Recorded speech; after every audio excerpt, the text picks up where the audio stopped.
ጤና ይስጥልን ክቡራን ተመልካቾቻችን፣ ከመሃል ሚዲያ የምሽት ዜናዎችን ይዘን ቀርበናል። በቅድሚያም አበይት ነጥቦችን ነው።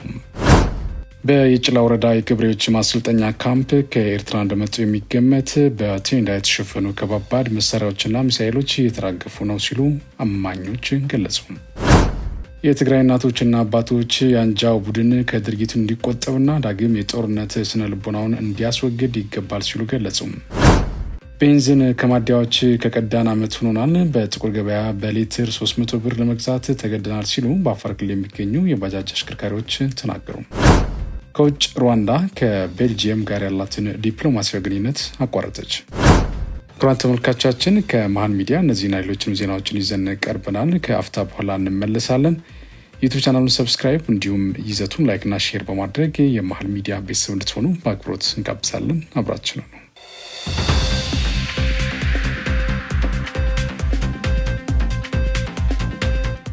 በቅድሚያም የአፋርና የሶማሌ ክልል ከፍተኛ አመራሮች፣ የሃይማኖት አባቶች፣ የአገር ሽማግሌዎች የሚሳተፉበት የኢፍጣር መርሃ ግብር ሰመራ ከተማ ዛሬ ማምሻው ተካሄደ።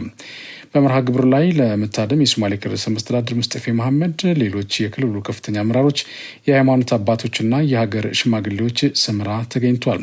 በተጨማሪም የሰላም ሚኒስትር መሐመድ እድሪስ እና ሌሎች የፌዴራል መንግስት አመራሮች፣ የኢትዮጵያ እስልምና ጉዳዮች ጠቅላይ ምክር ቤት ፕሬዚዳንት ሼህ ሀጂ ኢብራሂም ቱፋና ሌሎችም አመራሮች ሰመራ ገብተዋል። የኢፍጣር ተጋባዦችን የአፋር ክልል ርዕሰ መስተዳድር አወል አርባ፣ የክልሉ ከፍተኛ አመራሮች፣ የሃይማኖት አባቶችና የሀገር ሽማግሌዎች አቀባበል አድርገውላቸዋል። የመርሃ ግብሩ ዋነኛ ዓላማ በታላቁ የረመዳን ወር በሁለቱ ክልሎች ህዝቦች መካከል አብሮነትን ይበልጥ ለማጠናከር መሆኑ ታውቋል። በተመሳሳይ የአፋር ክልል ርዕሰ መስተዳድርን ጨምሮ ሌሎች የክልሉ ከፍተኛ የስራ ኃላፊዎችና የሃይማኖት አባቶች የተሳተፉበት የኢፍጣር ፕሮግራም መጋቢት 1 ቀን 2017 ዓ.ም በጅግጅጋ መካሄዱ ይታወሳል። በተያያዘ የአፋርና የሶማሌ ህዝቦችን አብሮነት የሚያጠናክርና ዘላቂ ሰላምን ለማስፈን ዓላማ ያደረገ የጋራ ኢፍጣር መርሃ ግብር በሰመራ ከተማ ማምሻውን በድምቀት ተከናውኗል።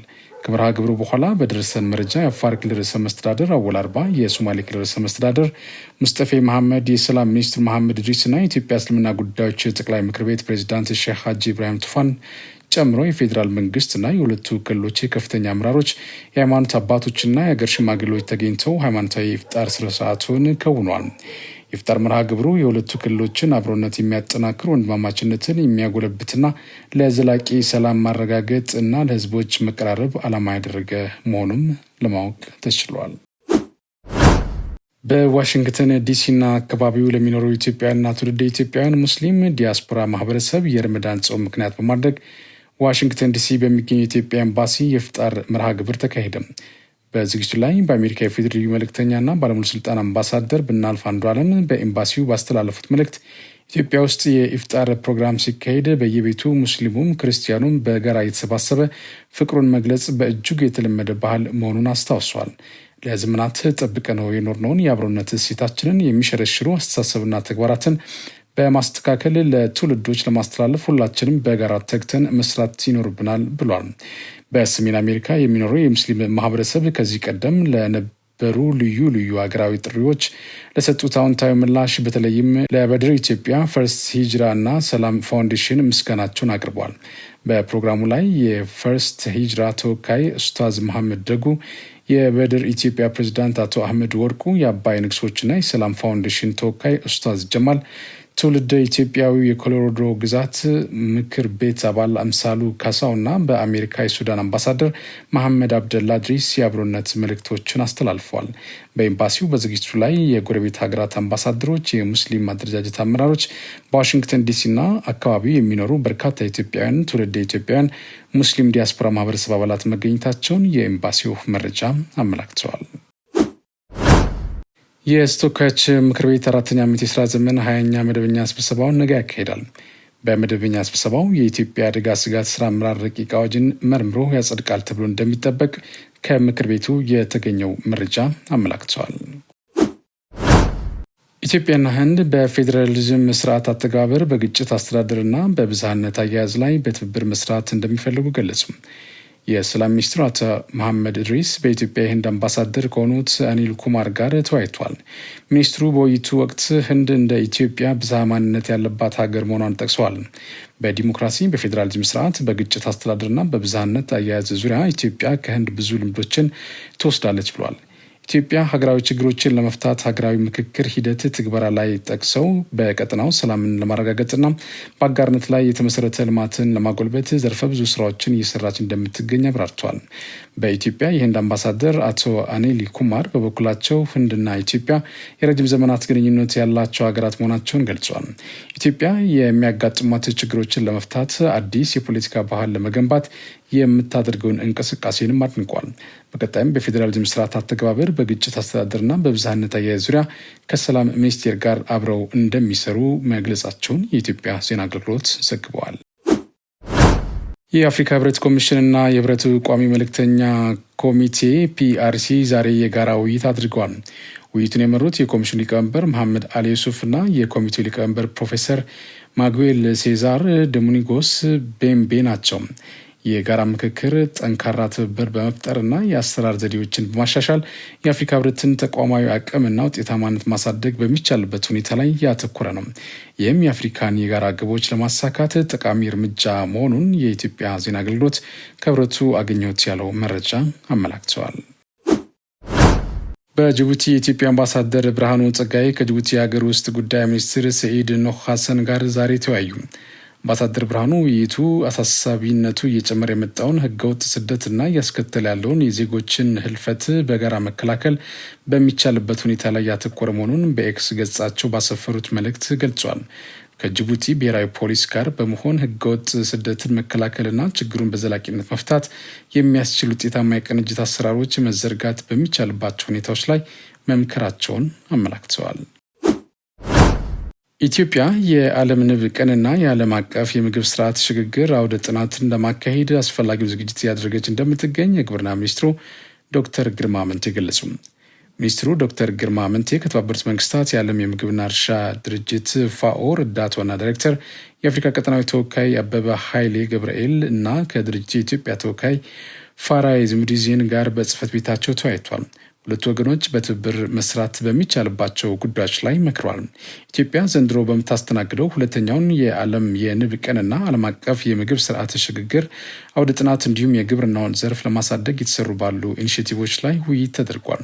የዓለም የንብ ቀንና ዓለም አቀፍ የምግብ ስርዓት ሽግግር አውደ ጥናትን ለማካሄድ ኮሚቴዎች ተዋቅረው ዝግጅት እየተደረገ መሆኑንም በውይይቱ ወቅት ገልጿል። የዓለም የንብ ቀን ዘንድሮ ከግንቦት 12 እስከ 14 ቀን 2017 ዓ.ም እንዲሁም ዓለም አቀፍ የምግብ ስርዓት ሽግግር አውደ ጥናት ደግሞ ሐምሌ 20 ቀን 2017 ዓ.ም ይካሄዳሉ። በሁለቱ ዝግጅቶችና የግብርናውን ዘርፍ ለማሳደግ የተሰሩ ባሉ ኢኒሼቲቮች ላይ ውይይት በማድረግ የጋራ መግባባት ላይ መደረሱን ከግብርና ሚኒስቴር የተገኘው መረጃ አመላክተዋል። የኢትዮጵያ አየር መንገድ የተረከበው ቦይንግ 737-800 የተሰኘ ቢዝነስ ጀት አውሮፕላን ልዩ አገልግሎት ለሚሹ ደንበኞች እንደሚውል ተጠቁሟል። ከዚህ ቀደም ለልዩ በረራዎች የሚውሉ አገልግሎቶችን በመደበኛ አውሮፕላኖች ሲሰጥ መቆየቱን የኢትዮጵያ አየር መንገድ ግሩፕ ዋና ስራ አስፈጻሚ መስፍን ጣሰው ተናግረዋል። አዲሱ አውሮፕላን ዘመናዊ አገልግሎት መስጠት የሚችሉ ውስጣዊ ክፍሎች እንዳሉት ገልጸው በመደበኛ አገልግሎት ላይ ይፈጥር የነበረውን ጫና እንደሚቀንስ ጠቁሟል። አየር መንገዱ በቻርተር አውሮፕላን አገልግሎት አሰጣጥ ላይ አቅሙን ለማሳደግ መሰል አውሮፕላኖችን እንደሚያግዙት ተናግረዋል። አየር መንገዱ በ2035 የአገልግሎት አድማሱን በማስፋት የያዘውን ውጥን ለማሳካት መሰል ተጨማሪ ቢዝነስ አውሮፕላኖችን ወደ ስራ እንደሚያስገባም ገልጸዋል። የገንዘብ ሚኒስትሩ አህመድ ሽዴ ከተባበሩት መንግስታት የህጻናት አድን ድርጅት ዩኒሴፍ ምክትል ዋና ዳይሬክተር ኪት ቫንደር ሃይጀን ጋር በትብብር በሚከናወኑ ተግባራት ላይ ተወያዩ። በውይይቱ ላይ በኢትዮጵያ የዩኒሴፍ ተወካይ አቡባከር ካምፖም በመገኘታቸውን የተባበሩት መንግስታት የህጻናት አድን ድርጅት መረጃ አመላክቷል። በምክራቸውም ሁለቱ ወገኖች በጋራ ለመስራት ያላቸውን ቁርጠኝነትና አጋርነታቸውን በሚያጠናክሩባቸው ጉዳይ ላይ መወያየታቸው ተገልጿል። በተጨማሪም ህጻናት በሁሉም ቦታ ሁሉንም አገልግሎቶች እንዲያገኙ ለማስቻል ኢንቨስት በሚደረግባቸው መስኮች ላይ መምከራቸው ተመላክተዋል። ቢዝነስ ኢምፔሪየስ አፍሪካ ከአፍሪካ ለኑሮ ምቹ ናቸው ያላቸውን 10 ከተሞች ዝርዝር ይፋ አድርጓል። እንደ ድረገጹ ዘገባ በመስፈርቶቹ ከተሞቹ ያላቸውን የኑሮ ሁኔታ፣ የሚፈልጉትን መገልገያዎችን ከማግኘት አንጻር ያላቸው ምቹነት፣ መሰረተ ልማትና አጠቃላይ የከተሞቹ እንቅስቃሴን መሰረት ያደረገ ነው። በዚህ መሰረት በአፍሪካ ለመኖሪያ ምቹ የሆኑ 10 ከተሞችን 10ኛ ዊንድሆን ናይጄሪያ፣ 9ኛ ቱኒዚያ፣ 8ኛ ሌጎስ ናይጄሪያ፣ 7ኛ ጆሃንስበርግ ደቡብ አፍሪካ፣ 6ኛ ዳሬሰላም ታንዛኒያ፣ 5ኛ አካራ ጋና፣ 4ኛ ኪጋሊ ሩዋንዳ፣ 3ኛ ናይሮቢ ኬንያ፣ 2ኛ ኬፕ ታውን ደቡብ አፍሪካ፣ 1ኛ አዲስ አበባ ኢትዮጵያን አስቀምጠዋል። በድሬዳዋ አስተዳደር የልማት ስራ ለማከናወን በሕግና መመሪያ መሰረት መሬት ለጠየቁ አካላት ተዘጋጅቶ የተቀመጠው መሬት እንዲሰጣቸው ውሳኔ ተላለፈ። የአስተዳደሩ ካቢኔ ባካሄደው መደበኛ ስብሰባ መሬትን ጨምሮ በተለያዩ ጉዳዮች ላይ ውሳኔዎችን አሳልፏል። በዚህ መሰረት የተጀመሩ የኮሪደር ልማት ስራዎች በተቀመጠላቸው ጊዜ ገደብ እንዲጠናቀቁ ለማስቻል የክትትል ተግባራት ተጠናክረው እንዲቀጥሉ ውሳኔ አሳልፏል። በተጨማሪም በአስተዳደሩ የተለያዩ የልማት ስራዎችን ለማከናወን በሕግና በመመሪያ መሰረት የመሬት ጥያቄ ላቀረቡ አልሚዎች ተዘጋጅቶ የተቀመጠው መሬት እንዲሰጣቸው ወስኗል። እንዲሁም ካቢኔው በተለያዩ አጀንዳዎች ላይ በመወያየት ውሳኔ ማሳለፉን የድሬዳዋ አስተዳደር ኮሚኒኬሽን ቢሮ መረጃ አመላክተዋል። በአማራ ክልል የፍትህ ስርዓትን አገልግሎት አሰጣጥ ቀልጣፋ ለማድረግ የሚያግዙ አሰራሮችን የተዘረጉ መሆኑን የክልሉ ጠቅላይ ፍርድ ቤት አስታወቀም። የክልሉ የፍትህና የህግ ኢንስቲትዩት ስራ ማስጀመሪያና የትውውቅ መድረክ በባህር ዳር ከተማ ተካሂዷል። የጠቅላይ ፍርድ ቤቱ ፕሬዚዳንትና ኢንስቲትዩት የቦርድ ሰብሳቢ አቶ አለማንታ አግደው እንዳሉት የክልሉ የፍትህ ስርዓት ገለልተኝነቱን ጠብቆ ቀልጣፋ አገልግሎት እንዲሰጥ ዘርፈ ብዙ ተግባራትን እየተከናወኑ ይገኛሉ። ለዚህም በቴክኖሎጂ እንዲደገፍ ከማድረግ ባሻገር የህግ ትራንስፎርሜሽን እቅድ ተነድፎ እየተተገበረ መሆኑን ገልጿል። ኢንስቲትዩቱ እንደገና መደራጀቱ በዘርፉ የሚስተዋሉ ክፍተቶችን በምርምር ታግዞ ለማስተካከል እንደሚያስችልም ገልጿል። ለውጤታማነቱ የዳኞችን፣ አቃቢያን ህግ ባለሙያዎች፣ መርማሪ ፖሊሶችና የሌሎች አቅም ከማጎልበት ባለፈ በምርምር ዘርፉ ለኢንስቲትዩቱ ተገቢ ድጋፍ እንደሚደረግ አስታውቋል። የኢንስቲትዩቱ ዋና ዳይሬክተር ዶክተር ደሴ ጥላሁን በበኩላቸው ኢንስቲትዩቱ የዳኝነት ነፃነትና ገለልተኝነትን በሚያጠናክር አግባብና ሌሎች አዳዲስ ተልእኮዎችን በመያዝ መልሶ የተደራጀ ነው ብሏል። ለዚህም በዘርፉ ብቃት ያለው ዳኛ፣ አቃቢያን ህግና ፖሊስ በመገንባት በአገልግሎቱ የፍትህ ፈላጊውን ማህበረሰብ መተማመን መፍጠር የሚያስችሉ ስራዎች እየተከናወኑ መሆኑን ጠቅሷል። ለዚህም የህግ ማዕቀፎች ያለባቸውን ክፍተት በጥናትና ምርምር በመለየት ማሻሻያዎች ይደረጋሉ ብሏል።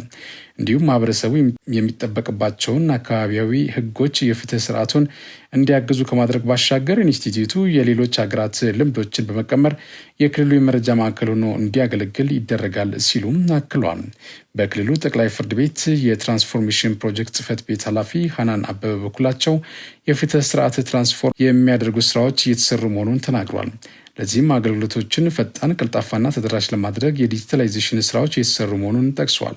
የነጻ የህግ ድጋፍ አገልግሎት፣ አማራጭ የሙግት መፍቻ ስርዓትና ሌሎች 10 የሚሆኑ የህግ ትራንስፎርሜሽን እቅዶች ተይዘው እየተከናወኑ መሆኑን አመላክቷል። ዘርፉን የበለጠ ውጤታማ ለማድረግ የዩኒቨርሲቲው ምሁራን እንዲሁም ሌሎች የዘርፉ አጋር አካላት ተካተው እየተሰራ ይገኛል ብሏል። በመድረኩ ከጠቅላይ ፍርድ ቤት፣ ከፍትህ ቢሮ፣ ከፍትህና የህግ ኢንስቲትዩት እንዲሁም ከሌሎች የዘርፍ ተቋማት የተውጣጡ አመራርና አካላትን ባለሙያዎች ተሳትፈዋል። ቤንዚን ከማደያዎች ከቀዳን ዓመት ሆኖናል። በጥቁር ገበያ በሌትር 300 ብር ለመግዛት ተገደናል ሲሉ በአፋር ክልል የሚገኙ የባጃጅ አሽከርካሪዎች ገለጹ። በአፋር ክልል የሚገኙ የባጃጅ አሽከርካሪዎች ቤንዚን ከማደያ ማግኘት ባለመቻላቸው ምክንያት በጥቁር ገበያ 1 ሊትር ቤንዚን እስከ 300 ብር ለመግዛት መገደዳቸውን ገልጸዋል። ባጃጅና ሞተር ሳይክሎች ከማደያዎች ቤንዚን ለመቅዳት እንደማይፈቀድላቸው ገልጿል። ለደህንነታቸው በመስጋት ስማቸውን እንዳንጠቅስ የጠየቁ አንድ የክልሉ የአሚባራ ወረዳ የባጃጅ አሽከርካሪ ቤንዚን ከማደያ ማግኘት ካቆሙ 1 ዓመት ማስቆጠራቸውን ተናግሯል። አያይዞም መኪኖች ከማደያ ቤንዚን እንደሚያገኙ ገልጸው ሆኖም ባጃጅና ሞተር ሳይክሎች ከማደያዎች ቤንዚን ለመቅዳት እንደማይፈቀድላቸው አመላክተዋል። ሌላኛው በአዋሽ አርባ ነዋሪና የባጃጅ አሽከርካሪ የሆኑት አቶ አሊ ሲራጅ በበኩላቸው ቤንዚን በጥቁር ገበያ ካልሆነ በማደያ ማግኘት ዘበት መሆኑን ነው የተናገሩት። አሁን ላይ በጥቁር ገበያ ችርቻሮ 1 ሊትር ቤንዚን በ250 ብር እንደሚገዙ ገልጸው በዚህም የተነሳ የኮንትራት ስራ ካልሆነ በቀር አጫጭር ጉዞዎችን መስራት እንዳቆሙ ለአዲስ ስታንዳርድ ተናግረዋል። ከሳምንት በፊት ከመቀለ ከተማ ያለውን ጠቅላላ ነዳጅ ስንቅና ገንዘብ ያስወጣው አንጃው ህወሓት ቡድን በዚህ ሰዓት በጅጅቃ የጭላ ወረዳ የገበሬዎች ማሰልጠኛ ካምፕ ከኤርትራ እንደመጡ የሚገመት በቴንዳ የተሸፈኑ ከባባድ መሳሪያዎችና ሚሳኤሎች ተራግፈው በጥብቅ እየተጠበቁ ይገኛሉ ሲሉ ምንጮቻችን በላክሉ መረጃ አመላከቱ። በቦራላቅ ወይም ከጅጅቃ ወደ ምስራቅ በግሬደር መንገድ ተቆፍሮ እጅግ ብዛት ያለው የሚሳኤል እርሳሶችና ቁምቡላዎች በዛሬው ቀን ወደ መጋዘን ገብተዋል ብለዋል። ይህ በእንዲህ እንዳለ የቴምቤን ህዝብም ለምን እኛ ጋር ሚሳኤል ይተክላሉ፣ ለምንስ እዚህ ያስቀምጣሉ በማለት ሁኔታውን በመቃወም እጅግ ከባድ ጭንቀት ውስጥ መግባታቸውን የገለጹት ጉዳዩንም የፌዴራል መንግስት እንዲከታተለውና ለደህንነታችን አፋጣኝ ምላሽ እንዲሰጠን ሲሉ ተማጽኗቸውን ገልጸዋል። የትግራይ እናቶችና አባቶች የአንጃው ቡድን ከድርጊቱ እንዲቆጠብና ዳግም የጦርነት ስነ ልቦናውን እንዲያስወግድ ይገባል ሲሉ ገለጹ። ሳናውቅ ካሁን ቀደም ያጣነውና ያጠፋነው ትውልድ ይበቃናል፣ ባካችሁ ተውን ሲሉ ምሬታቸውን እየገለጹ ይገኛሉ። የሰው ልጅ ሆኖ እንዴት ለሰው ልጅ ሰላም አይሰራም? ምን አይነት መርገምት ነው? በሚል ተቃውሟቸውን በማሰማት ላይ ሲሆኑ እኛ በቅቶናል፣ እንደዚህ አይነት ክፍለ ዘመን አስቦ ለዘጠናዎቹ ዕድሜ ሲባል የሀያዎቹ ዕድሜ ልጆቻችንን አንሰጥም፣ ከቻላቸው ለቀቅ አድርጉ ሲሉ ተደምጠዋል። በትግርኛ ያስተላለፉትን መልእክት እንደሚከተለው ይቀርባል። ውድ ካይቶን ህዝብ ደወሉ ህዝብ ንዑ ደወሉ ብዛዕ ህዝብ ንቃለት ደወሉ ሰብ ውድ ሰዓት ውድ ትብል ዘላለም ውድና ናነበር ህዝብ ባይታ ነድሕዞ ህዝባ ንትካ ድበር ዝኩላ ህይወት ሓልዩ ዝኩላ ንብረት ባልዩ ህዝቢ ከይንብል ውድ ካብ 2-3 መዓልቲ ውድ ብላ ኮነ ዝበሃል ግን ንምንታይ እዩ ኣብዚኣ ኣደው ገበሩ መራሕትና ኢና ነኽብረኩም ከተመርሑና እንትኾኑ ካብ ምስብዝን ተጣወቑ ስለዚ ብኣኻትኩም ስንኪ ህዝቢ ላብዚ ኮነ ይኸደልና እዩ ላብዚ ኮነ ምልጠና እዩ ኣብታ መሰረተ ልምዓት ግን ኣይናለን ብፍሉይ ከዓ እንደገና ውሕጅ ከይተውስዱልና ስለዚ ካብ ፅባሕ ዝግበር ስጉምቲ ውሰዱልና ናይ ጌታቸው ፌዞ ኣይኮንኩ ናይ ዘብረፅየን ኣይኮንኩ ኣነ ናይ ሓቂ ሓደ ኣምላኽ እየ ኣድስ በዚሓትኩም እስኩትመታትሩ ይምተርኩም መድኃኔዓለም ምትርትር ዳዓበሉ ይምተርኩም ከምዛ ትመትርዋ ዘለኹም እግዚኣብሔር ዳኛኹምኩ ኣምላኽ ዝኽእለኩም ንዓኻትኩም ሰብ ኣይክእለኩም እኒ ኣምላኽ ናብ ሓቂ ምለስኩም ዋጋ የብሉ ዓለም ሓላፊት እያ ስርሑና ሓቂ መንግስትና ኣፍልጡና መንግስቲ የብልና ገለ የብልና ዓደ ሰረቀ ዓደ ወራሪ ኮይና ወራርን ሰረቀን ኮይኑ ክሰርሕ መፀበ ጋቢል ኸይድ መንግስቲ ግበሩልና ኣብ ሓደ ተጠርኒፍኩም መንግስቲ ግበሩልና ዝመረጥና ክመርጥ። የውጭ ዜና ሩዋንዳ ከቤልጂየም ጋር ያላትን ዲፕሎማሲያዊ ግንኙነት አቋረጠች። ከዲሞክራቲክ ሪፐብሊክ ኮንጎ ግጭት ጋር በተያያዘ ቤልጂየም ሩዋንዳን በተደጋጋሚ አናንቃለች በሚል ነው ሩዋንዳን ግንኙነቷን ለማቋረጥ የወሰነችው። ሩዋንዳ ለአማጺ ቡድኑ M23 በምታደርገው ድጋፍ ምክንያት የአውሮፓ ሀገራት ማዕቀብ እንዲጥሉባት ቤልጂየም ጥሪ ስታደርግ ቆይታለች። የቤልጂየም ዲፕሎማቶች ኪጋሊን ለቀው እንዲወጡ 48 ሰዓታት ተሰጥቷቸዋል። የቀድሞዋ ቀኝ ግዢ ቤልጂየም የሩዋንዳ እርምጃ ያልተመጣጠነ ነው ስትል ወቀጻ የአጸፋ ምላሽ እንደምትሰጥም አስታውቃለች። አሜሪካና የተባበሩት መንግስታት ሩዋንዳ ለM23 ድጋፍ እየሰጠች ነው ቢሉም ሩዋንዳ ሐሰት ነው ብላለች። ሩዋንዳ ቤልጂየምን የቅኝ ግዛት ቅዠቷን ማስቀጠል ትፈልጋለች ስትልም ከሳለች። በቀጠናዊ ግጭት ወገንተኛ የሆነችው ቤልጂየም ከሩዋንዳ በተጻራሪ ቆማለች። ውሸትና ማጭበርበር በመጠቀም በሩዋንዳ ፍትሐዊ ያልሆነ ነውጥ እንዲሰርጽ እያደረገች ነው። ይህም ሩዋንዳውያን ቀጠናውን ለማወክ ነው ሲሉም የሩዋንዳ መንግስት ከሷል። የሩዋንዳ ፕሬዚዳንት ፖል ካጋሜ ቤልጂየም እናንተን ማን ስለሆናችሁ ነው የእኛ ኃላፊ ያደረጋችሁ?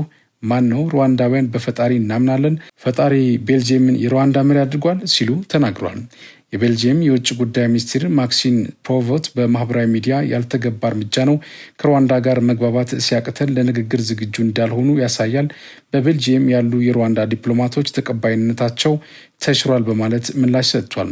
በM23ና የዲሞክራቲክ ሪፐብሊክ ኮንጎ ታጣቂዎች ግጭት ምክንያት ወደ 7000 ሰዎች ተገድለዋል። ዩኒሴፍ እንዳለው ከ850 ሺህ በላይ ሰዎች ተፈናቅሏል። M23 ባለፉት 2 ወራት ቁልፍ ከተሞች የሆኑትን ጎማና ቡኩቫ ተቆጣጥሯል። ሩዋንዳ ለM23 የምታደርገውን ድጋፍ እንድታቆም ዩኬ የተወሰነ ድጎማ አቋርጣለች። የተባበሩት መንግስታት ድርጅት የጸጥታው ምክር ቤት ሩዋንዳ ጦሯን ከዲሞክራቲክ ሪፐብሊክ ኮንጎ እንድታስወጣና ኤም23 ግጭትን እንዲገታ ጠይቀዋል። የየመን ሀውቲ አማጽያን አሜሪካ በፈጸመችው አዲስ ጥቃት 5 ህጻናትን ጨምሮ 53 ሰዎች መሞታቸውን ገለጹ። አማጺ ቡድኑ ሰኞ ማለዳ በአልጁአፍ እና ሁዱዳይድ አካባቢዎች የሚገኙ ኢላማዎች ላይ ጥቃት መፈጸሙን የገለጸ ሲሆን የአሜሪካ ማዕከላዊ ኮማንድ በበኩሉ ጥቃቱ መፈጸሙ እንደቀጠለ መሆኑን ተናግሯል። አሜሪካ የሀውቲ አማጽያን በቀይ ባህር መርከቦች ላይ የሚያደርሱትን ጥቃት ለማስቆም የሚደረገው ጥረት አካል ነው ያለችውን ወሳኝና የማያዳግም የአየር ጥቃት ከቅዳሜ ጀምራ እየፈጸመች መሆኑን ተናግራለች።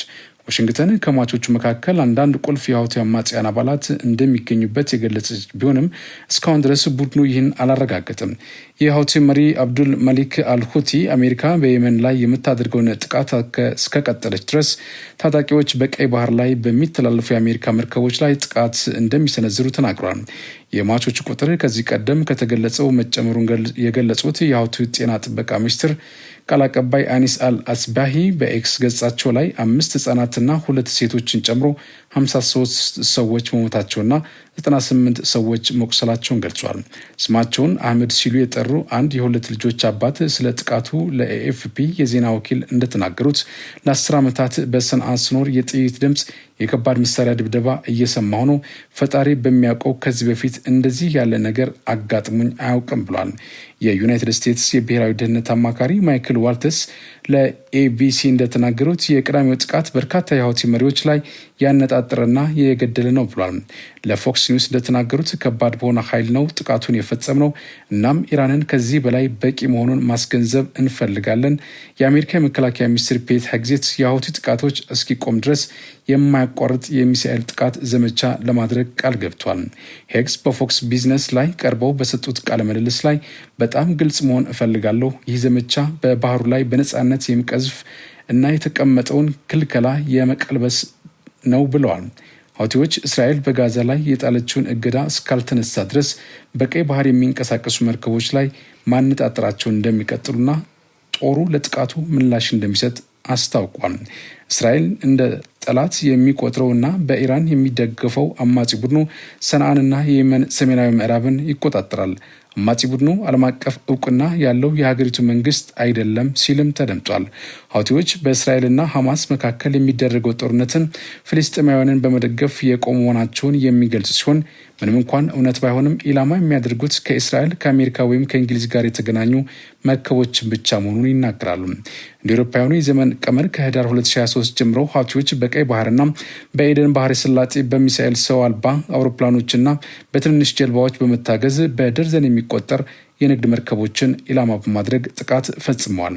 በዚህም ጥቃታቸው 2 መርከቦች እንዲሰጥሙ ያደረጉ ሲሆን 3ኛ መርከብ በቁጥጥር ስር አውለው 4 ሰራተኞችን ገድለዋል። ዶናልድ ትራምፕ ቅዳሜ ዕለት አገራቸው የፈጸመችውን ጥቃት ይፋ ባደረጉበት ወቅት ዓላማችንን እስክናሳካ ድረስ ከፍተኛ ኃይልን እንጠቀማለን ብሎ ነበር። የሀውቲ ዘራፊዎች በኢራን እየተደገፉ ሚሳኤልን ወደ አሜሪካ አውሮፕላኖች በማስወንጨፍ ወታደሮቻችንንና አጋሮቻችንን ኢላማ አድርገዋል ሲሉ በማህበራዊ ሚዲያ ገጻቸው ላይ ጽፏል። አክሎም የሀውቲ የባህር ላይ ውንብድና ጥቃትና ሽብርተኝነት በቢሊዮኖች የሚቆጠር ዋጋ አስከፍሎናል፣ ህይወትንም አደጋ ላይ ጥሏል ብሏል። ትራምፕ ለሀውቲዎች በቀጥታ ባስተላለፉት መልእክት ጥቃታቸውን እስካላቆሙ ድረስ ከዚህ በፊት አይታችሁት የማታውቁት የጥቃት ማዕት ይዘንብባቸዋል ሲሉ ተደምጧል። ሀውቲዎች ግን የሚፈጸምባቸው ጥቃት ለፍልስጤማውያን የሚያደርጉትን ድጋፍ እንደማይቀንሱ በመግለጽ የማያወላውል ምላሽ ሰጥቷል። የኢራን የውጭ ጉዳይ ሚኒስትር አባስ አርጌቺ የአሜሪካ መንግስት የኢራን የውጭ ፖሊሲ ምን መምሰል እንዳለበት የመናገር ስልጣንም መብትም የለውም ብሏል። ለእስራኤል የዘር ማጥፋትና ሽብርተኝነት የምታደርጉትን ድጋፍ አቁሙ ሲሉ እሁድ በኤክስ ገጻቸው ላይ ጽፏል። በየመን ዜጎች ላይ የሚደርሰውን ግድያ ይቁም ሲሉም ተደምጧል። የሀውቲ አማጽያን በቀይ ባህር ላይ ሲንቀሳቀሱ የነበሩ የአሜሪካ አውሮፕላን ጫኝ መርከቦችና በበርካታ የአሜሪካ የጦር መርከቦች ላይ ለተፈጸሙት 2 ጥቃቶች ማስረጃ ሳይሰጡ አሜሪካ ለምትፈጽመው ጥቃት ምላሽ እርምጃ መውሰዳቸውን ገልጿል። ነገር ግን አንድ የአሜሪካ ባለስልጣን ለሮይተርስ የዜና ወኪል እንደገለጹት የአሜሪካ የጦር አውሮፕላኖች እሁድ ዕለት 11 የሀውቲ ሰው አልባ አውሮፕላኖችን መትተው መጣላቸውንና አንዳቸውም ወደ አውሮፕላን ተሸካሚ መርከቧ አለመቅረባቸው ተናግሯል። ይሁን እንጂ አሜሪካ ሀውቲዎች አድርሰነዋል ስላሉት 2ኛው ጥቃት እስካሁን ምላሽ አልሰጠችም። የመንግስታት ድርጅት ዋና ጸሐፊ አንቶኒዮ ጉተሬዝ እሁድ ዕለት ተፋላሚ ወገኖች ከሁሉም ወታደራዊ እንቅስቃሴዎች እንዲያቆሙ፣ ከየትኛውም ጥቃት እንዲታቀቡ ጥሪ አስተላልፈዋል። ክቡራን ተመልካቾቻችን ከመሃል ሚዲያ ለሰዓቱ ያዝናቸው ዜናዎች እነዚህ ነበሩ። ስለተከታተላችሁ እናመሰግናለን። ቀሪ ዝግጅቶች ይቀጥላሉ። በእኔ በኩል ጨርሻለሁ። በያላችሁበት ሰላም ሁኑ።